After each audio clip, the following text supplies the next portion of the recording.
Olá a todos, bem-vindos ao vosso podcast favorito, o Conversas de Café. Eu sou o Daniel Ferreira e comigo tenho, como sempre, o Pedro Fortuna e o Francisco Batalha. E hoje vamos ter um convidado. Nós agora, em princípio, vamos começar a ter convidados a cada 4 semanas, não é? Sempre convidados novos. E hoje o nosso convidado vai ser o Miguel Madeira. Ele é de Vila Real de Santo António, uma bela terra. Já lá estive. Licenciado em Ciência Política pelo ISCTE, mestrado em Políticas Públicas e bolseiro de investigação no IPPS ISCTE. Ele já vos vai falar disso a seguir, que sabe melhor que eu a sua própria vida. Segundo o próprio, tem na bio do Twitter, é músico e poeta nas horas vagas. Eurocético convicto, embora não seja um extremista nem odeie refugiados, é até uma pessoa bastante moderada. Olha, Miguel, apresenta-te, vê se eu falei mal ou se me esqueci de alguma coisa. Fala do teu euroceticismo, das tuas paixões, apresenta-te e explica porque é que és o De Gaulle do século XXI. Ora, antes de mais, olá a todos, olá aos nossos ouvintes, olá aqui aos meus colegas. Como o Daniel referiu, eu sou um gajo eurocético. O meu euroceticismo, lá está, não é racista, não é xenófobo. Eu acredito que, por exemplo, um dos maiores problemas que nós temos na democracia hoje em dia é partidos xenófobos e de extrema-direita. É uma autêntica praga.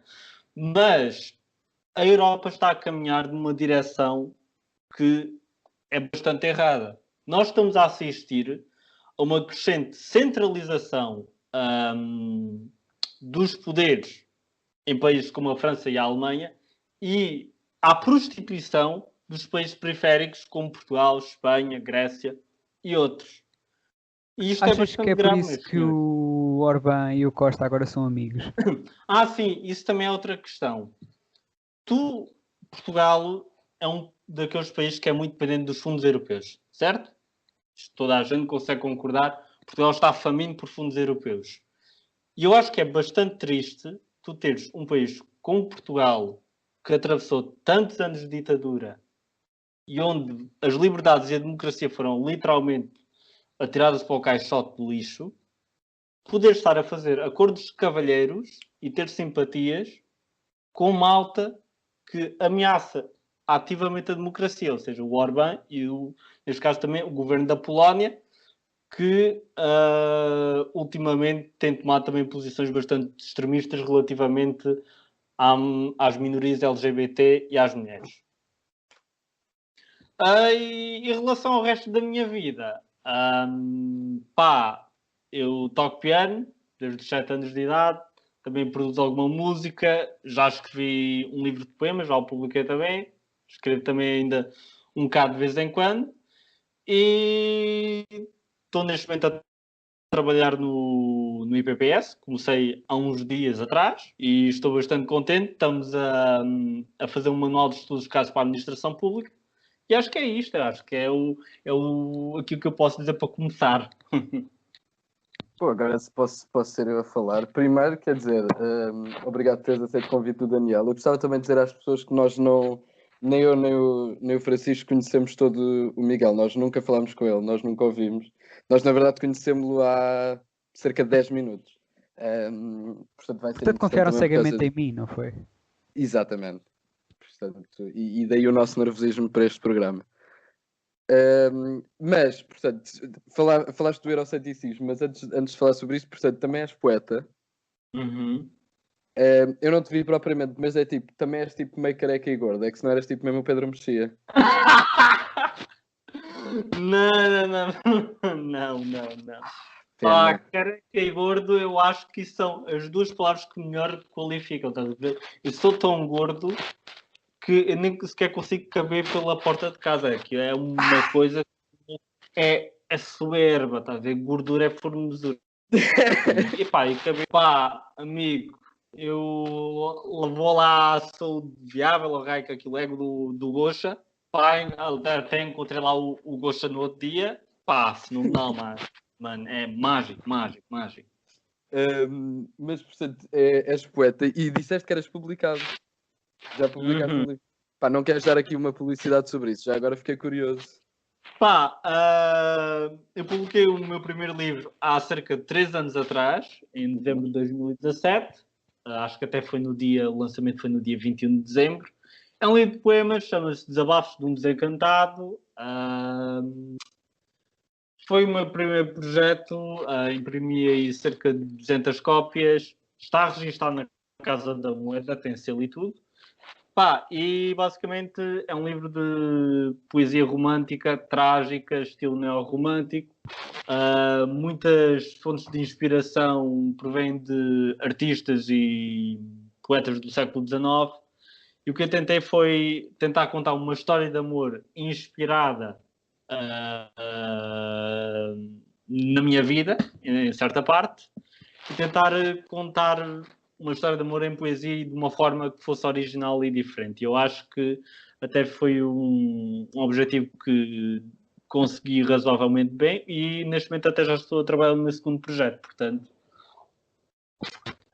devo dizer que é uma obra interessante e que quem quiser comprar, mande DM ou whatever, tipo no Twitter ou no Face ou no Insta ou sei lá onde me tenham, coisa porque eu já não tenho os livros à venda nas livrarias, já se passou muito tempo.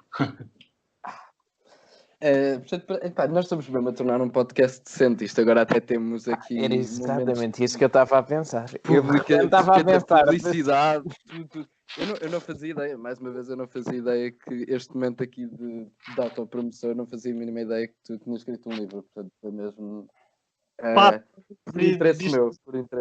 Sim, tu estás a referir que nós nos tornarmos vocês se tornar um podcast decente. Mano, eu sou da vila. Se quiseres, eu posso baixar já o nível e começar a mandar tipo chungaria aqui. Eu acho que não é bem esse o objetivo da coisa. Estamos muito curiosos para ouvir o teu euroceticismo. Chunga do Algarve, bro. O primeiro é Olhão, atenção, Olhão, isso é que é mesmo o sítio mais chunga do Algarve, mas a seguir está a Vila e companhia, portanto. Mas tu agora vives em Lisboa, presumo. Agora vivo em Lisboa. Então, portanto, se Olhão é o sítio mais chunga do Algarve, qual é o sítio mais chunga, assim, da região de Lisboa? Foda-se. Dani, onde é que tu moras? Mano, eu moro aqui nas Laranjeiras, portanto, eu moro até num sítio chique. Casual. Tu estás bem, tu estás bem. Para o jardim zoológico, mano. Eu olho pela janela lá fora, meto-me à varanda. Varanda não, à janela da Marquise. E vejo os macaquinhos, mano. Vejo os parentes do Daniel, quer dizer, tipo... quer dizer, isto é uma qualidade. Olha aí, pá, nós somos das Avenidas Novas, não podes estar aqui a dizer essas coisas. Ui, cuidado, Avenidas Novas, calma. Não, mas também acho que não é bom andarmos aqui a malhar uns nos outros. Acho que não é esse o nosso objetivo. Acho que é muito mais giro, por exemplo, malharmos na Europa, que eu acho que é uma coisa que tu estás mortinho para vir malhar, não é? Uhum. Então, obviamente, isto, malhar na Europa, malhar na malta do Volt e malhar na malta que tem fetiches pela União Europeia é muito mais engraçado. Faz perguntas provocativas, Francisco Batalha. Pá, tu também a colocares-me assim nesta posição. Como é que eu hei de lançar assim uma pergunta provocativa? Olha, já sei. Miguel, eu sou uma pessoa que eu não tenho nada contra a União Europeia. Aliás, eu até sou bastante a favor. Portanto, queria saber que são a União Europeia. Pá, não tenho amigos que são a União Europeia. Estou feliz e contente por fazermos parte da União Europeia. Acho que é uma coisa que nos faz bem. Mas agora quero saber porque é que tu tens esta implicação com a União Europeia. Pá, em primeiro lugar, tens de ver, por exemplo, Vila Real de Santo António nem sempre foi um destino para o turista português que vem de Lisboa e procura um sítio barato para passar férias no Algarve. Vila Real de Santo António, há muitos anos atrás, quando, por exemplo, os meus pais eram tipo da minha idade, era uma terra mais industrial, tinha uma grande indústria conserveira, tinha bastantes frotas e tudo mais. E foi uma terra que se transformou por completo e que perdeu toda a sua importância estratégica e industrial e os postos de trabalho, porque quando Portugal entrou na União Europeia, deram dinheiro para abater os barcos. Disseram, não, vocês não podem pescar mais, porque, segundo as regras e as cotas de produção, vocês estão limitados. E adivinhem quem é que está a pescar neste momento com barcos em águas portuguesas a retirar o peixe que é nosso? Espanhóis. E isto é uma questão muito simples. A questão das pescas, então, é uma questão muito simples, mas que é de extrema importância. E é tão de extrema importância que é um dos pontos de bloqueio para as negociações entre o Reino Unido e a Europa. Vocês sabem o que é que a Europa está a exigir ao Reino Unido como parte do acordo de saída? Eles querem continuar a pescar em águas inglesas sem dar nada em troca. Eles dizem, sim, os ingleses podem sim, eles têm soberania sobre as águas, vão ter soberania sobre as águas e isso é tudo muito bonito.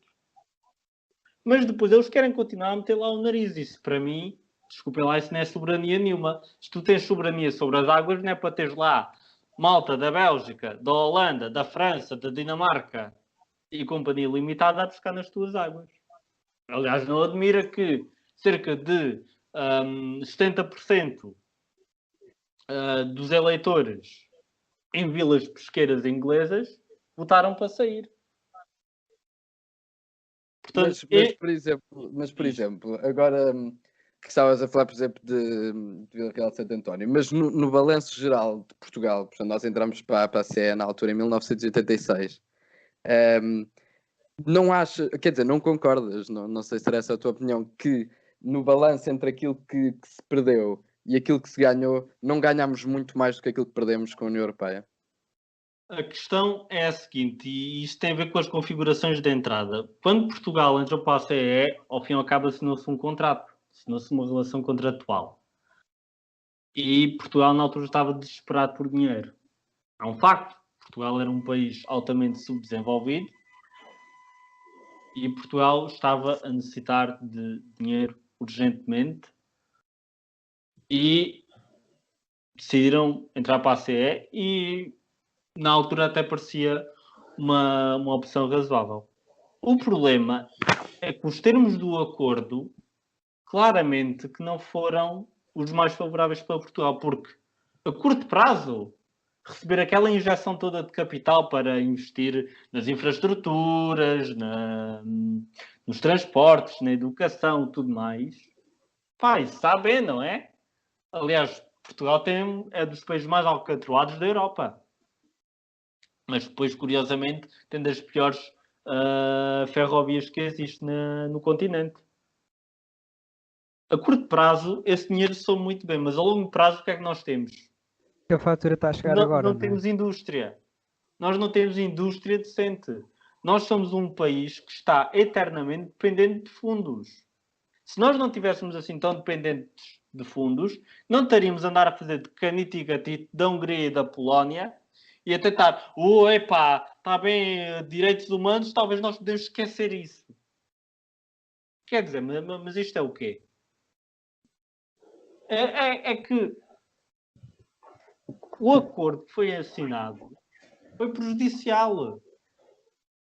E aliás, há outra questão aqui que é muito importante de alinhar, que é a seguinte. A União Europeia podia ter uma outra configuração. E essa configuração, sim, eu apoiaria. E foi uma configuração que foi delineada em algo que se chama Declaração de Praga, onde os princípios basilares dessa declaração defendem que a Europa deve ser vista antes como uma comunidade de Estados soberanos, onde, ou seja, há respeito de soberania, onde não há, por exemplo, Tribunal Europeu dos Direitos do Homem, não há nada dessas estruturas supranacionais malucas, e é tudo com base em cooperação económica direta e livre comércio. Por exemplo, agora sobre o Tribunal, e o Tribunal da Haia, da ONU, também é uma instituição maluca supranacional? Tribunal da Haia, aquilo que julga, acabam por ser aqueles grandes crimes de guerra, não é? Sim. E nós fazemos parte da ONU, apesar que a ONU também, enquanto organização, A ONU garante a paz. A ONU não garante a paz coisa nenhuma. Se garantisse a paz, nós não teríamos guerras sem fim e não teríamos uma crise dos refugiados que ninguém se preocupa em resolver. E, aliás, a União Europeia, nós dizemos, a União Europeia é fundamental para o garante das liberdades, da democracia e tudo mais. Até foi um dos grandes argumentos para nos juntarmos, não foi? Esse de garantir a liberdade e a democracia. Pois, a União Europeia diz, nós somos o farol da democracia e de não sei das quantas. Mas, no entanto, tu tens países na Europa onde a liberdade e a democracia estão severamente colocadas em risco. E tu tens uma Europa que não sabe lidar com uma crise dos refugiados. E que até contra o Covid, tu não tiveste ao início uma resposta coordenada. Tu tiveste a Itália literalmente a ver-se sozinha, enquanto que o resto fechava as fronteiras e colocava-se de costas. Portanto, a União Europeia atualmente é um projeto fracassado. E não passa disso. E tu tens Estados que enriqueceram e continuam a enriquecer bastante à conta de Estados mais pequenos, e depois tu tens Estados mais pequenos, como Portugal, que têm que andar a pedir dinheiro como se fossem mendigos. E para mim isso é uma coisa que é inaceitável. Oh, Miguel, deixa-me só dizer aqui duas coisas em relação a isto que tu já foste dizendo até agora.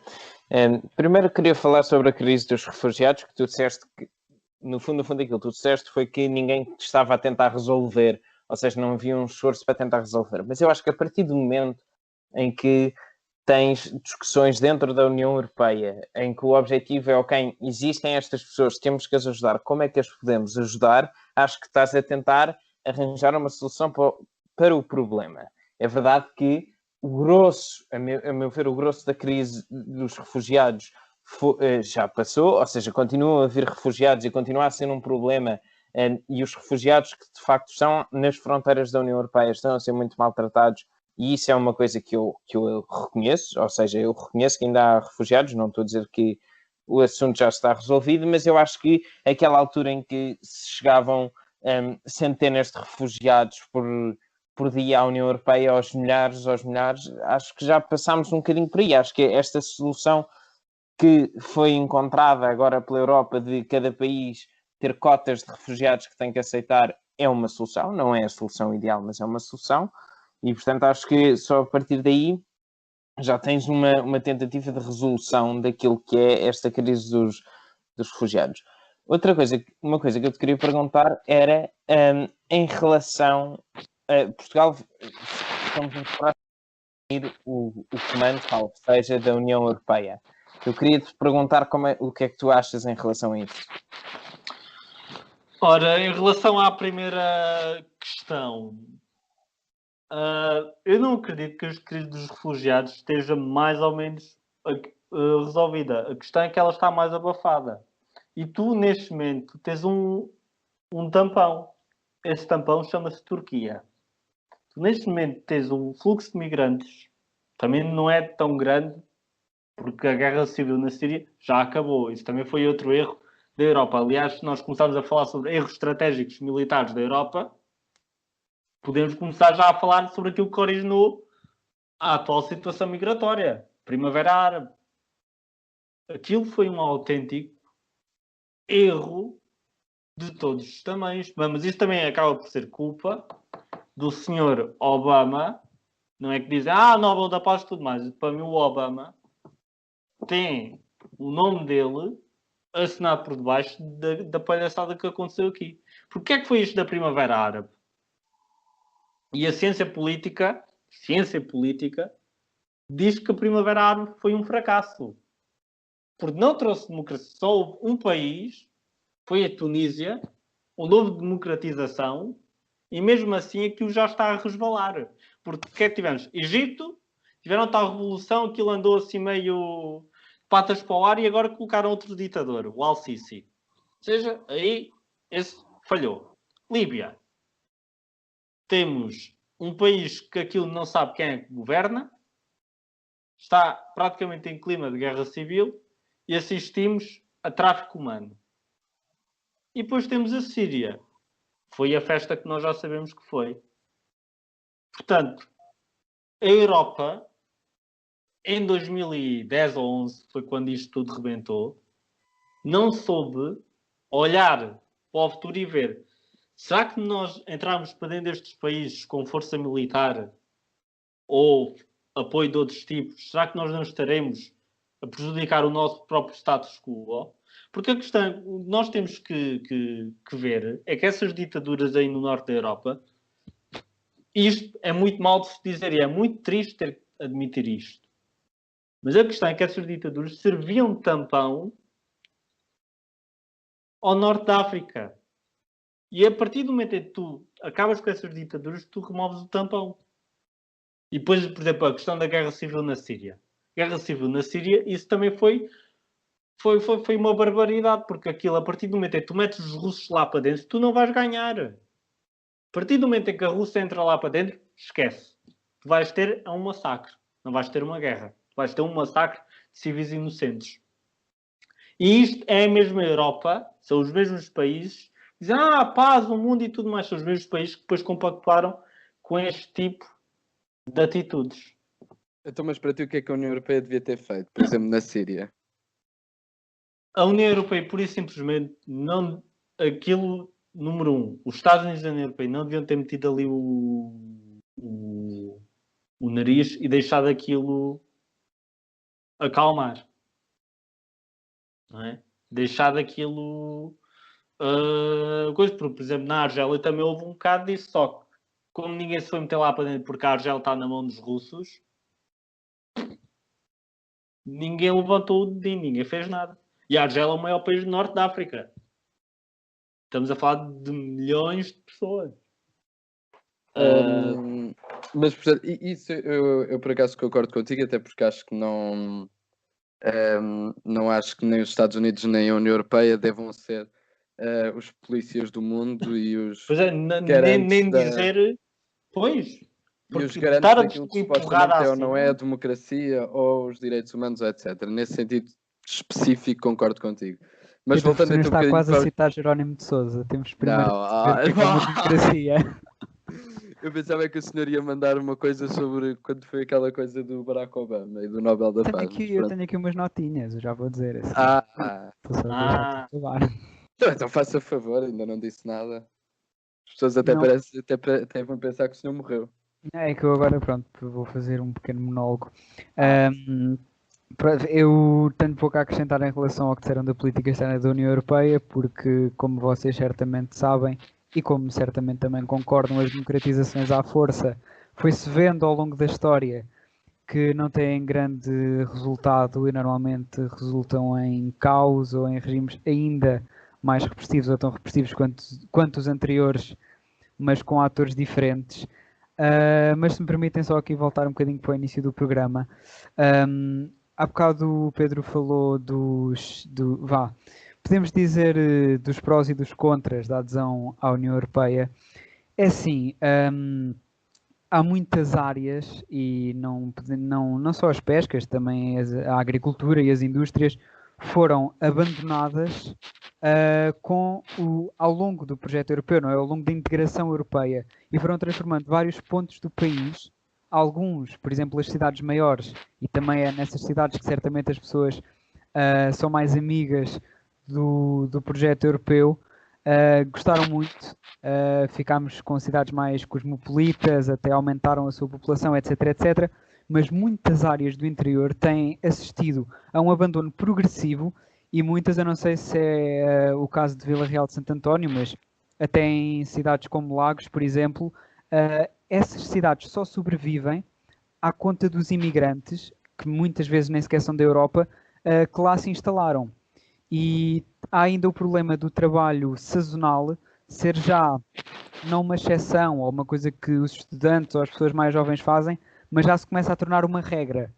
E eu acho que todas estas situações são muito preocupantes, e mesmo em relação ao projeto europeu, porque, vamos lá ver, o projeto europeu, pelo menos inicialmente, era suposto ser uma integração progressiva até criarmos mais ou menos, digamos, os Estados Unidos da Europa. Esse projeto europeu está completamente já ninguém acredita nem ninguém fala nisso. Até as duas grandes famílias que fundaram a União Europeia, os sociais-democratas ou os socialistas, chamem-lhes como quiserem, e os democratas cristãos e os outros partidos que hoje estão no Partido Popular Europeu, mesmo esses, muitas vezes parecem já não acreditar nesse projeto europeu. E eu até me lembro uma vez, quando foram os 30 anos da adesão à CEE, o Sr. Mário Soares, que foi um dos principais, digamos, impulsionadores da integração europeia portuguesa, inclusive de problemas da União Europeia, da solidariedade europeia, que estava em crise e estava mesmo, pronto, já não se vê a tal solidariedade europeia que tanto se falava, e disse que a União Europeia tinha de repensar aquilo que queria fazer no futuro, e eu acho que é muito importante pensarmos nisso, porque este projeto europeu que nós temos não pode ser concretizado, já ninguém, sem ser meia dúzia de lunáticos, como por exemplo os do Volt, onde nós provavelmente já iremos malhar a seguir, vocês fazem esse trabalho por mim, já quase ninguém acredita nesse projeto europeu, e nós temos aqui um monstro, não é um monstro por ser horrível, mas mais por ser grande nas mãos, e não sabemos o que é que havemos de fazer com isto. E acho que esse é o grande debate que a União Europeia e os responsáveis europeus têm que ter. Uhum. Aliás, por acaso eu gostava de adicionar uma nota nesse sentido. Aqui toda a gente se lembra do David Cameron, certo? Sim, senhor. Primeiro-ministro britânico. Ele perdeu o referendo para a saída da União Europeia em 2016. Quem ganhou foi a saída. Mas eu acho que era curioso, e aliás eu até estou a ler por acaso o livro das memórias políticas dele, era curioso nós analisarmos qual era o projeto que ele queria, na verdade, para a Europa. Lá está.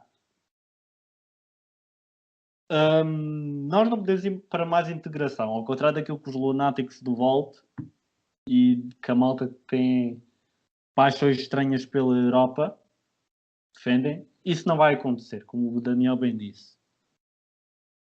Mas, por exemplo, o projeto que David Cameron queria e o grupo de partidos europeus dele queriam empreender, lá está, é uma Europa que não seja no sentido de maior integração, mas seja, ok, nós estamos aqui um grupo de Estados europeus, nações soberanas, e queremos ter aqui cooperação económica entre uns e outros, com respeito das indústrias e tudo mais, cada um, sem dar a ver aqui atropelos. Eu acho que isso é que era, para mim, isso era a visão ideal. Mas lá está, obviamente, depois, porque o que ele queria fazer era, se ganhasse o referendo, começar a reformular a Europa a partir de dentro. Mas, obviamente, isso nunca aconteceu e provavelmente também não vai acontecer dadas as circunstâncias atuais, onde nós temos, de um lado, os extremistas que querem maior integração e do outro lado, os extremistas que querem anti-refugiados e arrebentar com tudo aquilo que seja estrangeiro. Mas mais uma vez, não sei se querem continuar com esta questão da Europa, mas se querem, se querem passar para outros temas. Diz o que tens a dizer e depois passa para as presidenciais. Pronto. Não, eu na verdade só queria falar que só queria dizer duas coisas. Que acho que o Miguel acabou por não responder depois diretamente a isso, mas pelo menos na minha opinião, Portugal ganhou muito mais com a União Europeia do que perdeu. E agora o que vai ser, por exemplo, esta questão da bazuca europeia, quando finalmente for aprovada, independentemente de ter ou não o apoio da Hungria e da Polónia, até porque se fala em fazê-lo só a 25 e não a 27, é uma demonstração disso. Se estivéssemos sozinhos, não teríamos minimamente a mesma capacidade de responder a uma crise dessa, até como podemos ver pelo último orçamento de Estado. E portanto, no fundo era isso. Eu não sei se querem dizer só mais qualquer coisa ou se querem passar para outra questão. Lá está. Nós não teríamos capacidade, mas Portugal ao longo dos anos fosse acumulando ao fim e ao cabo fundos para se preparar e tivesse uma indústria robusta e tudo mais, muito provavelmente nós não teríamos tão dependentes destes fundos. Mas lá está, isso é todo um outro debate. Mas isso também presumiria que isso teria acontecido sem a União Europeia, não é? E nós poderíamos estar sem a União Europeia e não ter esse desenvolvimento da indústria e uma economia mais robusta, etc, etc, etc. A questão é que tu antes tinhas indústria, estás a perceber? Ok, Passaste a ter tinhas indústria indústria e para não depois, ter nada. ok, mas aqui Passaste a também ter... temos que falar sobre, ok, e então e a qualidade de vida do cidadão comum? Evoluiu durante esses 40 anos? Evoluiu mais durante esses 40 anos ou durante estes 20 ou 30 anos da União Europeia?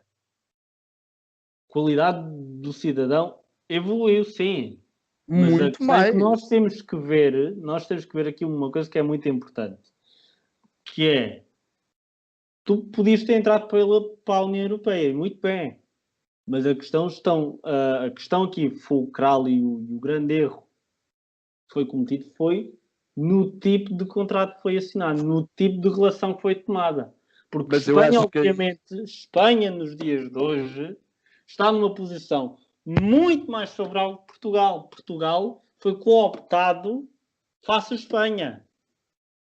Foi Mas isso eu que acho que aí aconteceu. também temos que perceber, quer dizer, qual é a nossa posição e a nossa influência dentro da Europa, dentro da União Europeia e dentro do mundo. Como é óbvio que as cedências que nós teríamos que fazer seriam maiores. E nós vemos agora, por exemplo, o Reino Unido, como estavas a falar e bem, o Brexit mostra agora mesmo o poder de teres uma União Europeia. Tens um país que é dos países mais influentes do mundo e mesmo assim pouco irá conseguir daquilo que quer neste acordo com a União Europeia. Irá conseguir porque os europeus são os autênticos capangas.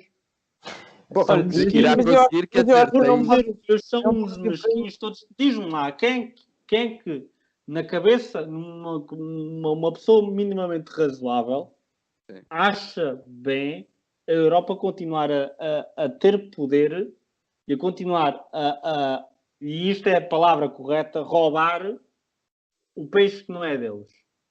Isto é Mas, apenas Miguel, desculpa em lá. questões Deixa-me lá básicas aqui, como tá bem, estas. deixa-me lá aqui dizer aqui umas coisas. Um de cada vez. Primeiro, não, primeiro é assim, eu acho que roubar um país que não é deles é uma coisa falsa. Eu percebo aquilo que tu estás a dizer e também percebo perfeitamente o ponto dos pescadores ingleses que podem se vir a ver obrigados a partilhar as suas águas com países da União Europeia que queiram pescar lá.